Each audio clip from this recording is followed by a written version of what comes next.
창세기 3장 17절부터 19절 있는 말씀을 중심해서 나의 기쁨 되신 하나님이라는 제목으로 말씀을 선포하고자 합니다.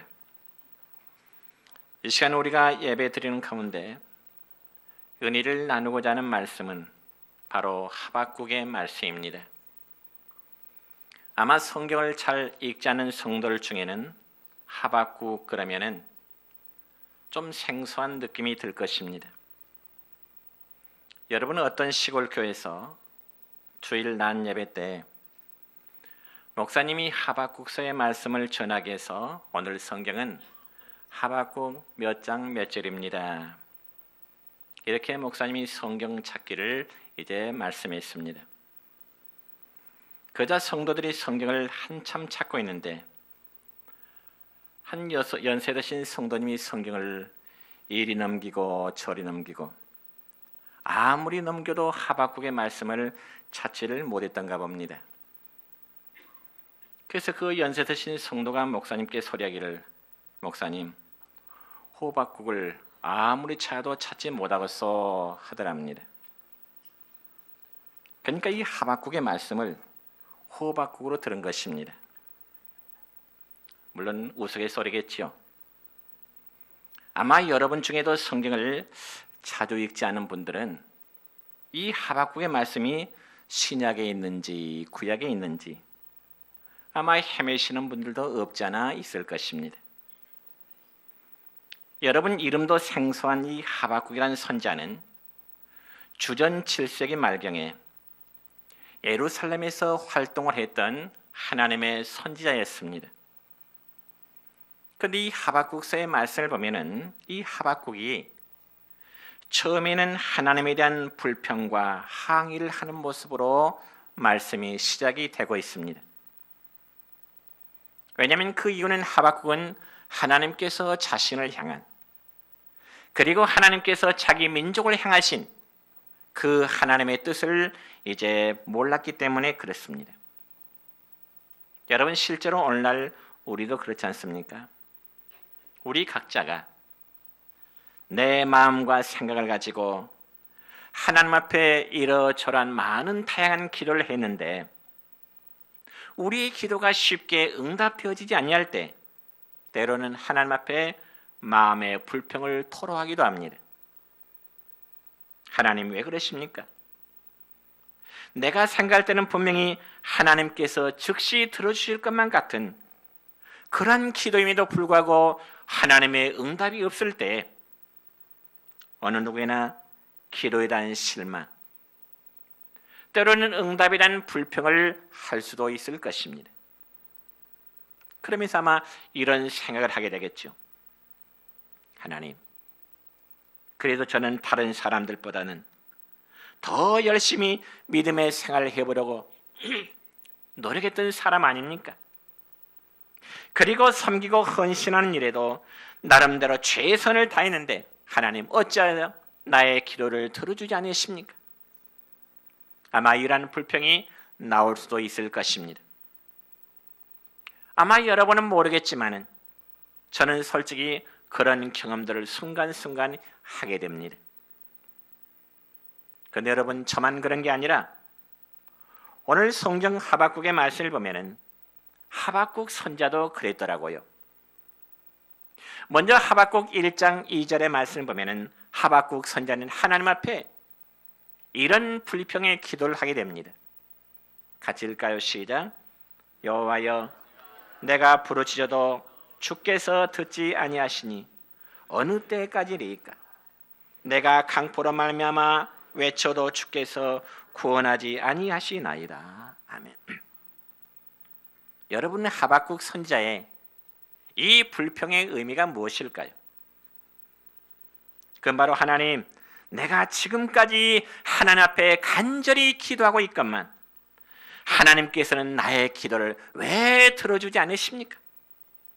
내가 언제까지 하나님 앞에 더 기도를 해야 한다는 말입니까? 그러면서 하박국 선지자는 기도 중에 하나님에 대해서 불평을 토로하고 있는 것입니다. 그러면 왜 하박국 선지자가 하나님 앞에 기도하면서 이러한 불평의 기도를 하나님께 토로할까요? 그건 역시 하나님의 뜻을 몰랐기 때문에 그렇습니다. 그게 바로 하박국 1장부터 2장까지 기록된 하나의 말씀입니다. 여러분, 우리 역시도 하나님의 뜻을 다 헤아리지 못할 때면은 기도하면서 하나님의 뜻을 기다리는 것이 아니라 때로는 불평하고 때로는 하나님 앞에 투정을 부리기도 합니다. 이는 마치 어린아이가 엄마 앞에서 투정을 부린 것처럼 성도들이 하나님 앞에 그러한 투정 어린 삶을 살기로 한다는 것입니다. 그렇지만 여러분, 이 하박국 3장부터의 말씀을 보면 하박국 선자는 이제는 하나님의 뜻을 깨달은 이후에 불평하는 것이 아니라 하나님 앞에 찬양의 고백을 돌리고 있는 것입니다. 그러면 과연 이 하박국 선자가 깨달은 하나님의 뜻이란 어떤 뜻일까요? 그것은 바로 이스라엘 백성들의 고통과 좌절 속에서도 하나님은 그들과 함께 하시고요, 또한 하나님께서는 약속을 지키시려고 지켜보고 계신다는 사실을 하박국 선자는 깨닫게 된 것입니다. 그러니까 하나님은 그의 백성들이 당하고 있는 그 고난과 고통을 외면하고 계심이 아니라 다 알고 계신다는 사실입니다. 그리고 하나님이 다 알고 계시기 때문에 그들을 결코 내버려 두시지를 않는다는 사실입니다. 그래서 하박국 선자는 이러한 하나님의 마음을 알고 난 다음에야 오히려 하나님께 감사의 고백을 돌리게 되는 것입니다. 그래서 오늘 본문 18절의 말씀을 보면 이렇게 기록됩니다. 시작. 나는 여호와로 말미암아 즐거워하며 나의 구원의 하나님으로 말미암아 기뻐하리로다. 아멘. 여러분, 우리 각자의 삶 속에 기쁨과 불평이라고 하는 것은 우리 각자의 생각 여부에 달려 있습니다. 다시 말씀드려서 사람들이 똑같은 환경에서도 정말 기쁨으로 살아가는 사람이 있는가 하면은, 어떤 사람은요 정말 풍요로운 환경 속에서도 매사에 불평 불만으로 살아가는 그런 종류의 사람도 있는 것입니다. 그렇다면 여러분, 하박국 선자는 어떻게 불평에서 기쁨과 감사로 그의 사고가, 그의 생각이 바뀌어질 수 있었을까요? 하박국 선자의 환경이 바뀌었기 때문에 그에게 불평이 감사로 바뀌었을까요? 아니요. 자기를 지켜보고 자기 민족을 살피고 계시는 그 하나님의 뜻을 알았기 때문에 한때는 그가 하나님 앞에 불평했던 그의 모습이 이제는 감사와 기쁨으로 하나님께 찬양할 수 있었던 것입니다. 다시 말씀드려 여러분, 하박국 선자 역시 그는 시대적인 환경과 자기의 처지를 보면 정말 마음도 아프고요, 모든 삶이 답답하여 문제투성인 것처럼 보였습니다. 그럼에도 하박국은 그러한 문제 속에서도 기뻐할 수 있게 되는 법을 배우게 되는 것으로 오히려 슬픔을 통과하고요, 마음의 고통을 통과할 수 있었던 것입니다. 그러므로 사랑하는 성도 여러분이요, 진정한 기쁨이란 것은 어떤 외적인 환경에서 생기는 것이 아니라 바로 우리의 마음에서부터 생기게 되는 것입니다. 그렇다면 여러분, 우리 모두가 예수님을 믿으면서 그리고 성령님께서 함께 동행하시는 사람이라고 스스로 깨닫는다면 우리는 우리 자신을 스스로 어떻게 평가하고 계십니까? 저는 여러분에게 조심스럽게 묻고 싶습니다. 성도 여러분, 여러분의 삶은 기쁨의 삶을 살아가십니까? 아니면 매사에 슬픔의 삶으로, 아니면 매사에 불평 불만으로 살아가십니까? 아니면 매일매일 감사하면서 살아가십니까? 특별히 사람이란 대부분 자신의 삶이 풍부함에도 자족하지 못함을 느끼면서 살아가는 사람들이 참 많은 것 같아요. 그러다 보니까 풍요 속에 빈곤함의 삶을 살아가는 것입니다. 여러분 풍요 속에 빈곤함의 삶을 살아가는 것처럼 불쌍한 사람 없는 것 같아요. 그래서 감사해야 될 상황에도 전혀 감사할 줄 모르고 감사를 모르면서 살아간다는 것이죠. 오늘 말씀의 주인공인 하박국 선자 역시 그러했습니다. 여러분, 하박국 선자는 하나님께서 자신과 그리고 자기의 백성들을 향하신 그 하나님의 뜻을 이제 알지 못했을 때 그저 불평뿐이었습니다. 어떻게요? 하나님의 백성들이 범죄하고 있는데 왜 하나님은 범죄한 자들의 죄를 그냥 그대로만 보고만 계십니까? 그러면서 하나님 앞에 항의의 불평을 하고 있는 거죠.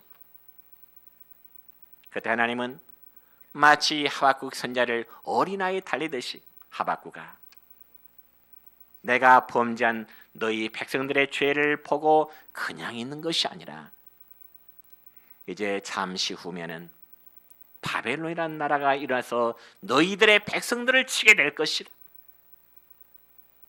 그때 하박국 선지자가 깜짝 놀라서 다시금 하나님 앞에 항변합니다. 어떻게 하나님, 왜 하필이면 이방 나라를 들어서 심판의 도구로 사용하시려 하십니까? 그건 선지자 입장에서 볼 때 정말 수치가 아니겠습니까? 차라리 범죄한 자들의 행위에 따라 하나님이 직접 심판하시면 더 낫겠는데 왜 이방인 나라를 들어서 자기 백성을 치도록 허락하신다니 얼마나 하박국 선자 입장에서는 자존심 상할 일입니까? 여러분, 이 부분을 이야기해서는 우리가 이런 예를 한번 들어볼까요?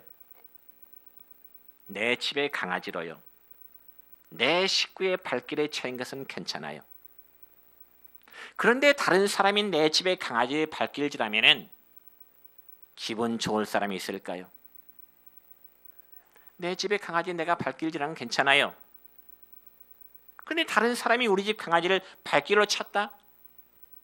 아마 굉장히 불쾌할 것이고 기분 나쁠 것입니다. 그와 마찬가지로 하나님은 유다 백성들의 죄악 등을 보고 저 하나님을 알지 못하는 이방 바벨론이라는 나라를 들어서 일으켜 이스라엘 백성들을 심판의 채찍으로 사용하시겠다는 겁니다. 그래서 하박국 선자는 하나님께 불평과 항의를 쏟아내고 있는 것입니다. 그런데 여러분, 사람의 마음이란 것은요, 한번 불평이 생기기 시작하면 모든 것을 걸고 넘어지려고 하는 그러한 본성이 누구에게나 있습니다. 아니, 언제는 하나님께서 범죄한 자기 백성들의 행위를 하나님 그대로만 보고 계시겠습니까? 어쩌면 하나님이 선지자의 입장에서는 자기 백성들의 범죄를 보고 하나님이 마치 외면하시는 것처럼 답답해서 불평했는데 하나님께서 이방인들을 들어서 심판의 도구로 삼당하니까 그걸 또 불평하고 있는 것입니다. 그러면 하나님 입장에서는 도대체 어떻게 하란 말일까요? 여러분, 오늘날 우리도 어떤 사람과 대화를 나눌 때 서로의 대화가 통하다 보면은 마음이 통하게 됩니다. 그렇지만 어느 한편이 막무가내로 일방적이 되다 보면은 서로의 마음이 통하지 않게 되죠. 그럼 그 결과가 어떻게 될까요? 더 이상 대화의 진전이 이루어지지 않습니다. 그럼에도 하나님은 하박국 선지자에게 다시금 말씀하십니다. 하박국아, 비록 바벨론이라는 나라가 범죄하고 있는 너희 백성들을 치지만은 그들도 역시 머지않아 그들이 저지른 죄악 때문에 그들도 멸망하게 될 것이다. 그 말씀이 바로 2장 4절 이하부터의 말씀부터 보면 기록되어 있습니다. 그제서야 하박국 선자는 하나님의 뜻을 알게 된 것입니다. 그래서 이전에 불평이 아니라 이제는 하나님에 대한 기쁨의 고백을 드리고 있는 거죠. 그래서 오늘 본문 17절의 말씀을 보면 이렇게 기록되어 있습니다. 시작. 비록 무화과 나무가 무성하지 못하며 포도나무에 열매가 없으며 감람나무에 소출이 없으며 밭에 먹을 것이 없으며 우리의 양이 없으며 외양간에 소가 없을지라도 나는 여호와로 말미암아 즐거워하며 나의 구원의 하나님으로 말미암아 기뻐하리로다. 아멘. 여러분, 무화과 농사를 지은 사람은 무화과 나무의 열매가 풍성해야 기쁨이 되고요, 포도 농사를 짓는 사람은 포도나무의 열매가 풍성해야 기쁨이 되고요, 감람나무 농사를 친 사람은 감람나무 열매가 풍성해야 될 것이고, 농사를 지는 사람은 밭의 곡식이 풍성해야 기쁨이 되고, 가축을 기르는 사람은 우리나 외양간에 가축이 풍성해야 기쁠 것이지만은 하박국 선자는 모든 것이 다 채워지지 않는다 할지라도 나는 여호와로 인하여 즐거워하고 나의 구원의 하나님으로 말미암아 내가 기뻐하겠노라. 이 얼마나 기쁨에 찬 찬양의 고백입니까? 그래서 우리 역시 하나님 앞에 이러한 찬양을 하게 됩니다.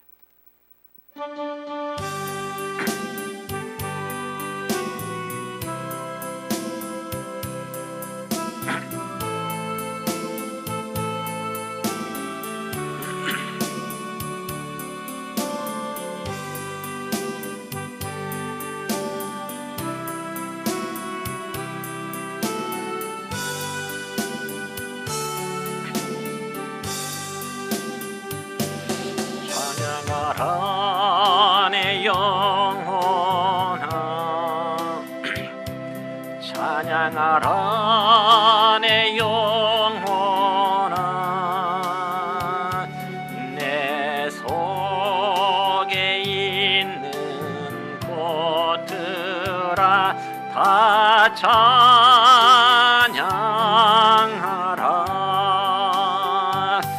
감사하라 내 영혼아, 감사하라 내 영혼아, 내 속에 있는 곳들아 다 감사하라. 기뻐하라 내 영혼아, 기뻐하라 내 영혼아,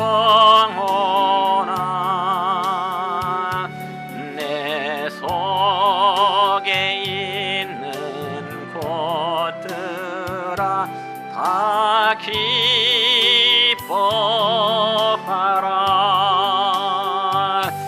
송축하라 내 영혼아,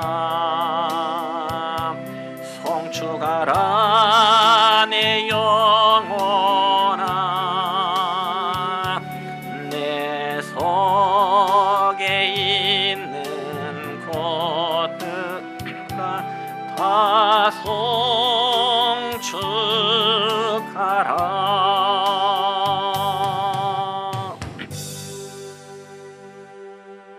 우리 모두에게 이러한 기쁨, 이러한 찬양이 있기를 축원합니다. 여러분, 세상 사람들은 무화과 나무의 열매가 풍성해야 기뻐하고 논밭에 식물이 가득해야 기뻐하고 우리와 양간에 많은 가축이 있어야 기뻐하고 감사할 수 있습니다. 그러나 하나님의 사람들은 그러한 조건들이 풍족해서만이 기쁨과 감사가 아니라 여호와로 인하여 즐거워하고 구원의 하나님으로 인하여 기뻐할 수 있기를 축원합니다. 물론 그렇다고 해서 우리 신앙인들의 삶에 눈물이 없어야 된다는 말은 결코 아닙니다. 여러분, 성경에는 우리 인생에는 슬픔도 있고요, 그리고 눈물도 있기 마련입니다. 그래서 어떻게 보면 성경을 쓴 사람도 이런 눈물의 사람들이 쓸 것입니다. 그래서 여러분요, 구약성경 시편의 기자들도 그들은 눈물로 시편을 썼고요, 하나님의 선지자 예언자들도 그 시기의 타락과 모든 것이 상실된 것을 보면서 눈물로 하나님 앞에 나아가면서 애언서들을 기록하게 되는 것입니다. 뿐만 아니라 여러분, 신약 성경에 보면 사도 바울도 역시 그 시대의 악과 하나님을 사랑하지 않냐는, 그 시대에 부패한 사람들을 바라보면서 눈물의 심정으로 편지를 썼는데, 그게 바로 바울 서신의 전체인 것입니다. 그럼 여러분, 하나님께서는 우리에게 기쁨과 감사를 강조하시면서 왜 눈물의 사람들에게 이런 눈물을 주실까요? 그리고 성도들이 하나님 앞에 흘리는 눈물은 과연 어떤 의미가 있을까요? 여러분, 그것은 바로 성도들의 눈물은 하나님으로부터 위로함을 받게 되는 하나의 계기가 되는 것입니다. 그리고 성도들의 눈물은 하나님의 사랑을 받고 있다는 징표이지, 결코 천박한 슬픔의 표현은 결코 아닌 것입니다. 그래서 하박국 선지자는 이런 하나님의 뜻을 깊이 깨달은 이후에 나는 여호와로 인하여 즐거워하며 나의 구원의 하나님으로 인하여 기뻐하리로다. 그리고 나서 또 고백합니다. 본문 19절 첫 부분의 말씀을 보면 이렇습니다. 시작. 주 여호와는 나의 힘이시라. 나의 발을 사슴과 같게 하사 나를 나의 높은 곳으로 다니게 하시리로다. 아멘. 여러분, 앞에서도 말씀을 드렸듯이 이 하박국의 말씀은 하나님에 대한 불평으로 시작되었지만은 그 결말은 하나님께 대한 기쁨과 찬양으로 끝을 맺고 있습니다. 사랑하는 성도 여러분요, 저와 우리 모두에게는 가족이 있고요, 그리고 이웃이 있고요, 그리고 사랑하는 친구가 있음을 기뻐하십시다. 그리고 감사하십시다. 우리나라 노천명이라는 시인이 쓴 감사라는 시가 있는데 그 내용은 이렇습니다. 저 푸른 하늘과 태양을 볼 수 있고 대기를 마시며 내가 자유롭게 산보를 할 수 있는 한 나는 충분히 행복하다. 이것만으로 나는 신에게 감사할 뿐이다. 간략한 한 편의 시지만은 참 우리에게 감동을 줄 수 있는 시인 것 같아요. 여러분이 짤막한 시에서 보듯이 우리가 자연의 대지에서 호흡을 할 수 있는 것만도 하나님께 감사할 수 있는 일 아니겠습니까? 우리가 숨쉬고 활동할 수 있는 이 자체만도 감사할 수 있지 않느냐 그 말입니다. 그렇다면 여러분의 삶 속에서 감사하고 기뻐할 수 있는 제목이 무엇인가요? 곰곰이 한번 생각해 보십시다. 지금 저와 여러분의 지금 심장이 뛰고 있음을 감사해 보십시다. 그리고 내 주변에 나를 필요로 하고 나를 사랑해 주고 있는 사람이 있음을 또 감사해 보십시다. 그리고 오늘 또 이 시간 하나 앞에 나와 예배에 드릴 수 있는 믿음과 건강이 유지됨을 또 감사해 보십시다. 여러분, 이런 이야기가 있습니다. 어떤 사람이 여행을 하는 중에 이제 주일날이 되었습니다. 그래서 그 여행자는 어느 가까운 이제 교회를 가서 예배를 드려야 되겠다, 그렇게 생각하면서 거리에 교통 정리를 하고 있는 경찰에 다가가서 경찰 아저씨, 이 근처에 가까운 교회가 어디 있습니까? 그렇게 물었습니다.